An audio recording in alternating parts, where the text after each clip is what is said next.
Hey, salut les amis! Alors comme vous le savez, sur la chaîne du Tonneau et l'Allumette, on parle de pop culture, mais on parle aussi de toutes les choses qu'on aime. Les voyages, la bouffe, et en l'occurrence aujourd'hui, on va parler bouffe. Parce que nous allons tester les chocolats Feastable de MrBeast et nous allons les comparer avec du vrai chocolat suisse. Et d'ailleurs, je remercie grandement MrBeast qui sponsorise cette vidéo et qui m'a envoyé toute une mallette de chocolat, c'est vraiment très cool de sa part. Pas du tout. Je les ai achetés à Carrefour, à Cruseille, en Haute-Savoie. Puisque oui, maintenant, vous pouvez trouver donc Feastable chez Carrefour, dans tous les Carrefours de France, vous pouvez les trouver. Et du coup, j'avais envie de tester ça en bon suisse, savoir si ça valait vraiment la peine. Du chocolat américain face à notre chocolat suisse, on va tester ça. On retrouve donc 4 sortes de tablettes.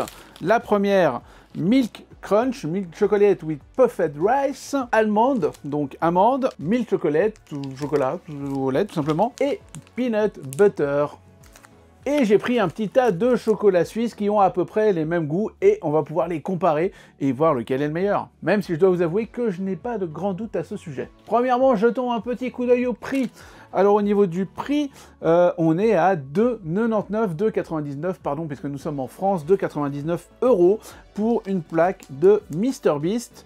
Du coup, on est sur du 60 grammes. Contre pour le chocolat suisse, et on est quand même à 5,40 €. C'est du chocolat suisse que j'ai acheté donc sur sol français, mais vraiment à la frontière suisse. Comme ça me permettait d'avoir le prix en euros. Mais du coup, ça reste assez cher pour du chocolat suisse. J'ai pas vérifié le chocolat français, du coup, s'il était moins cher ou pas.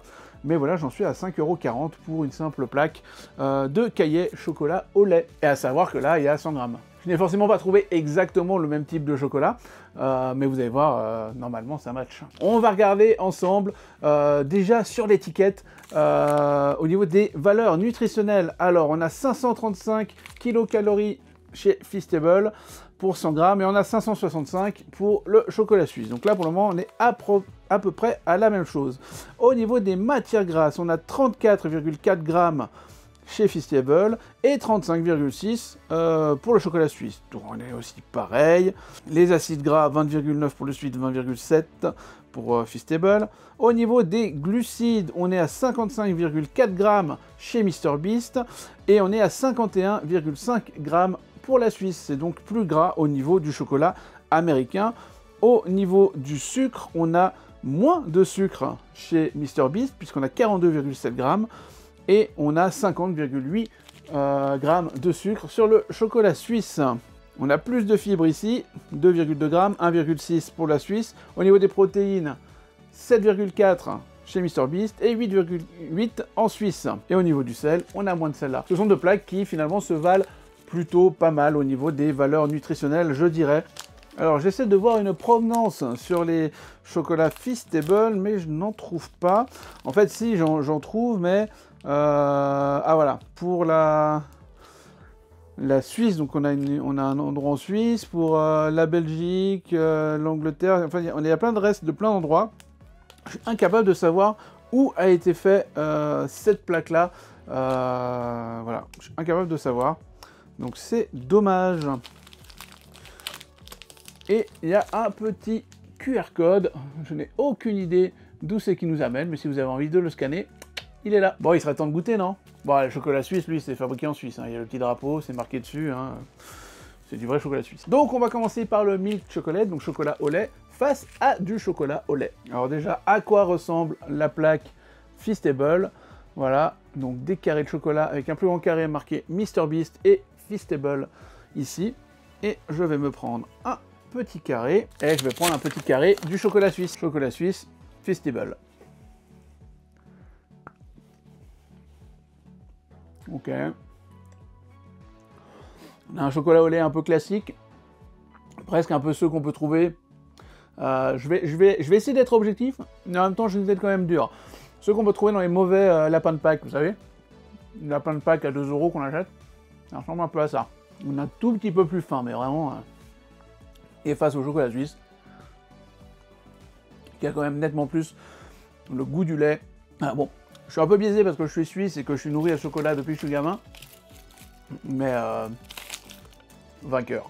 On va tester maintenant celui aux amandes, face à un chocolat Villard de lait aux amandes, toujours suisse. Donc le Feastable se présente de la même manière, avec des petits morceaux voilà, d'amandes qu'on peut voir.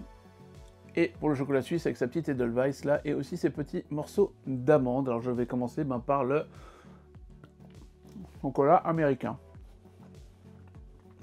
Ça c'est déjà meilleur. Quand même un bon goût de chocolat. Il y a moins ce côté justement un peu chocolat industriel qu'on avait dans le premier. Mais c'est les amandes qui sauvent le tout. Et si je le compare... Bon, il n'y a pas photo, je suis désolé, le chocolat suisse reste le meilleur. Mais ça reste une petite surprise, je ne m'attendais pas à ce que ça soit bon. Enfin, ce que je veux dire, c'est que celui d'avant, le chocolat au lait, bon bah je mange un morceau, puis voilà.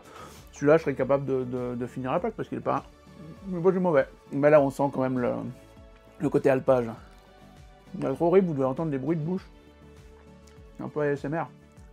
Allez, on rince un coup.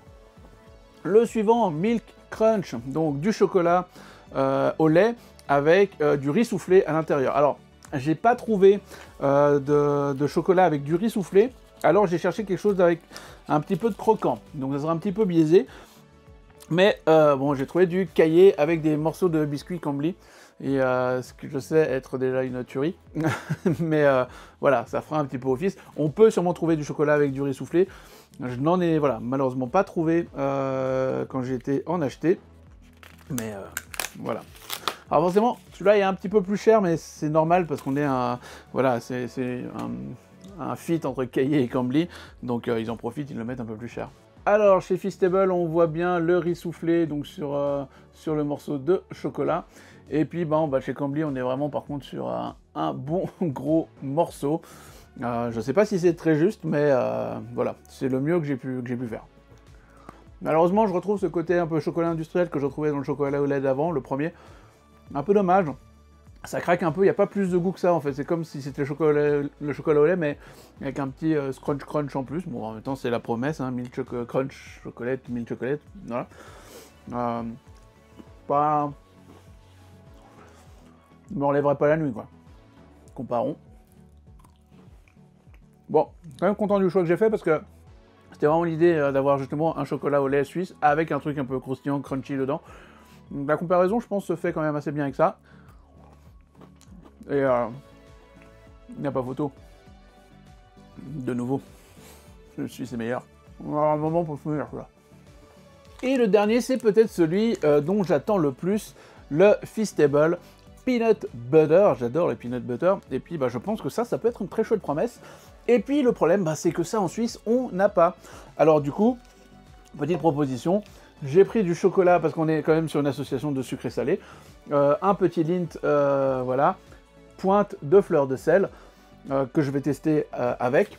Et si vraiment la comparaison n'est pas top, je reprendrai du chocolat au lait et j'y mettrai un petit peu de peanut butter. Ok, alors celui-là a vraiment une promesse intéressante. Comme vous voyez, on a vraiment le peanut butter qui coule du carré. Et ça, c'est plutôt très très chouette. Ça me donne très envie. Alors, c'est parti. Là, on est sur quelque chose de très bien. Sur quelque chose de très très bon. Et ça, je pourrais en racheter pour le plaisir. Vraiment. Non, il est vraiment bon. Le petit fleur de sel. Alors, c'est un très bon chocolat. En plus, avec les petites pointes de fleur de sel, ça rend très très bon. Mais je pense que on est trop loin du coup du chocolat peanut butter. Donc on va faire ce que j'ai dit tout à l'heure. Et en fait, même s'il avait été très proche, je l'aurais fait quand même. Alors voilà. Autant sur les premiers chocolats suisses à gagner, autant avec ce mélange, là c'est Feastable qui gagne. Vraiment. Non, alors franchement, ça c'est vraiment bon, ça me fait penser aux Reese. Vous connaissez les Reese? C'est du chocolat au peanut butter, mais qui est américain aussi, et qu'on trouve dans les rayons du monde. Mais du coup, ouais, ça passe bien, et du coup, ça, on n'en a pas en Europe, on n'en a pas en Suisse, à part les Reese du coup. Et ça, je pense que c'est une très bonne chose. Et là, je pense que MrBeast tient un truc en Europe. Là, je le rachèterai. Ça, c'est bon. Après, si on est sérieux 2 minutes, Ce qui est bon, c'est le beurre de cacahuète. Le chocolat en lui-même reste un chocolat assez industriel, et très loin de ceux que nous on peut avoir en Suisse. Et aussi en France, on a aussi du bon chocolat en France, mais ça sera jamais aussi bon que le Suisse, faut pas déconner. Mais voilà, donc on est quand même sur un chocolat américain, avec probablement des normes américaines, mais qui au niveau des valeurs nutritionnelles, finalement, n'est pas pire que ce que nous, on a chez nous. Quoique le peanut butter, j'ai pas regardé, mais il doit être un peu chargé. Mais voilà, donc plutôt une bonne surprise pour le peanut butter. Bon, comme on est une chaîne de jouets, j'ai aussi décidé de vous présenter un des jouets de MrBeast que j'ai trouvé pas loin des chocolats, aussi à Carrefour. Hein. Et c'est donc MrBeast Lab Swarms, qui sont donc des petits personnages, je pense, on va le tester ensemble, dans des tubes à essai. Alors il y a tout un laboratoire aussi qui existe, et je crois que Papa Blender en a fait une vidéo. Donc n'hésitez pas à aller voir. Moi j'ai trouvé que ça, le laboratoire avait été voilà, dépouillé, il n'y en avait plus. Donc on va regarder ce jouet ensemble. Donc voilà pour ce qui est du packaging, avec l'ami MrBeast juste là-haut, une petite bestiole. Ici, la panthère ultra rare, hein, c'est bien marqué ultra rare, hein, mais en sachant qu'il y avait 50 paquets comme ça avec la même panthère. Le ultra rare, c'est du marketing. On a des petits personnages, une espèce de petit T-Rex dans la première fiole, avec un autre personnage dessous. Un petit étalage pour les fioles, mais qui a l'air d'être en carton, donc je vais pas pouvoir sortir, ouais, c'est vraiment juste sur l'emballage. Une deuxième fiole, qui a l'air de faire du slime, et ça, on va pouvoir s'amuser avec. 100 personnages à collectionner, donc dans celle qui est du slime, eh ben, il y a d'autres personnages qu'on va découvrir ensemble. Voilà pour ce qui est du packaging. Il y a donc 5 personnages à l'intérieur, si on compte la petite panthère, plus les 2 qui sont là.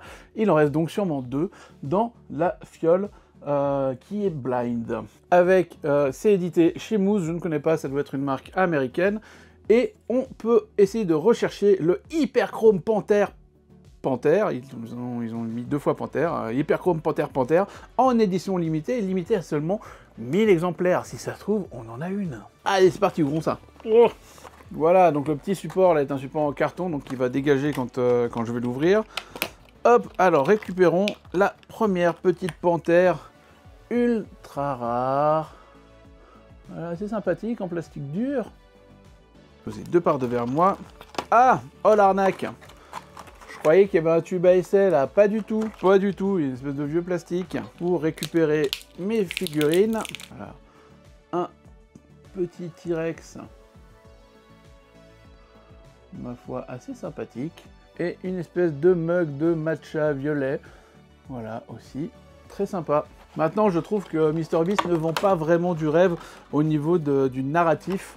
De ces personnages, on ne sait pas tellement qui c'est, on ne sait pas tellement si c'est une race extraterrestre, machin, etc. En tout cas, j'ai rien vu qui me permettait d'avoir un narratif autour de ces pièces, donc je m'y attache pas tant que ça, même si les designs sont assez cool, sont assez chouettes, c'est un peu dommage. Voilà. Alors, petit tube à essai avec le papier qui s'enlève, et du coup, quand je regarde à l'intérieur, il y a de la poudre, il y a du papier, je sais pas, ah ouais, ok, le papier, on peut l'ouvrir. J'avais pas vu. Ok, ça, ce sont tous les petits personnages à collectionner. Donc, il y en a quand même pas mal. Il y en a 100, quoi, du coup. Et du coup, on a des instructions juste là. Alors, dévisse et retire l'opercule en aluminium, revisse le bouchon et ouvre le couvercle. Ajoute de l'eau jusqu'à la limite et observe ton expérience pétiller et faire des bulles pendant 15 secondes. Ok, donc là, il y a une opercule, ok. Mais moi, ce que je comprends, c'est qu'il y a un sachet à l'intérieur. Donc, est-ce que le sachet va fondre? On va regarder ça. J'ai quand même pris un petit bol pour éviter d'en foutre partout. Alors, attends. On ouvre. Attention. Ok, alors il y a de nouveau des instructions. Alors, les instructions, hein, si j'ai bien compris, on enlève l'opercule en plastique, on remplit d'eau. Pendant 15 secondes, ça bulle. Pendant 30 secondes, on secoue. Et après, bah, on vide et on devrait avoir des... Alors, attends, la limite, elle est où? Parce qu'ils ont dit jusqu'à la limite. Il n'y a pas de limite. Mais je te jure, il n'y a pas de limite. Vous voyez une limite, vous? Ok, alors pour eux, la limite, c'est le trait qui est là. Allez. Alors. Ah ouais, ça bulle. Ça commence à buller, c'est effervescent. Vous entendez? Voilà, j'essaie de vous montrer l'intérieur. Vous voyez, ça fait des petites bulles. Blablabla. Non, aucune odeur. Ok, ouais, je crois que le papier se désagrège à l'intérieur. Alors, ils avaient dit quoi, 15 secondes? On est bien avec 15 secondes de parlotte, là. Ouais, c'est un tube effervescent, quoi. Bon, alors je disais tout à l'heure qu'il n'y avait pas vraiment de narratif sur les personnages, mais en même temps, avec les monsters et ma pocket, il n'y avait pas tant de narratif non plus. Quoique, ça faisait tout partie d'un univers bien particulier. Les monstres de cinéma, voilà, c'était des personnages un peu connus, j'ai envie de dire, entre la Méduse, Frankenstein, les ghouls, etc. Donc voilà, je sais pas, écoutez, bon voilà. En tout cas, ça fait... J'ai l'impression que ça s'alourdit un petit peu, c'est pas possible, hein, mais... Voilà, j'ai cette impression d'alourdissement. Alors, je referme, et du coup, bah, on va secouer pendant 30 secondes.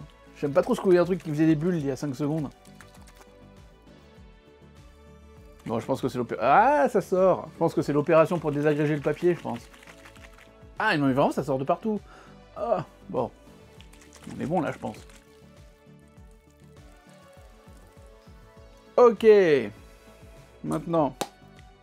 On ouvre et vous voyez qu'il y a une espèce de petite cage en croix qui va empêcher la figurine de partir avec l'eau du bain.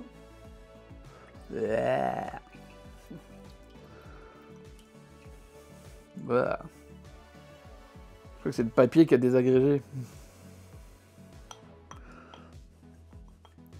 Ça veut pas, ça bloque. Bon. Non, on va aller le chercher à la main. Hein. Et voilà nos 2 figurines qui sont sorties. Alors, la première, un petit serpent. Voilà. Qui a encore plein de... Voilà, dark. Et un petit je sais pas quoi. Mais qui est aussi chouette. Alors, il faut les trouver maintenant. Lui, c'est Lab Vénus. Classique, pas rare. Et puis... Le petit serpent, où c'est qu'il est le petit serpent? Et lui, c'est Crazy Coil. Bon allez, en vrai, j'ai quand même été mauvaise langue, c'était quand même assez plaisant de faire cette petite expérience et de découvrir ce que j'avais comme figurine. Et ça me donne presque envie, du coup, d'en racheter, voilà, pour essayer d'avoir toute la collecte. Mais c'est quand même un peu cher. C'est quand même un peu cher parce que j'ai payé ça 17 €. Je viens de voir, j'avais pas vu que j'avais payé ça aussi cher. Ouais, alors, non, c'est vraiment cher pour 5... pour 5 mini-figurines comme ça. Alors, il y a l'expérience avec, mais non, ça reste vraiment trop cher, là, pour le coup. Je vais pas en racheter. Voilà, j'espère que cette petite vidéo sur les chocolats de MrBeast et ses jouets vous aura plu. C'était un petit truc comme ça pour me faire plaisir et pour vous faire plaisir.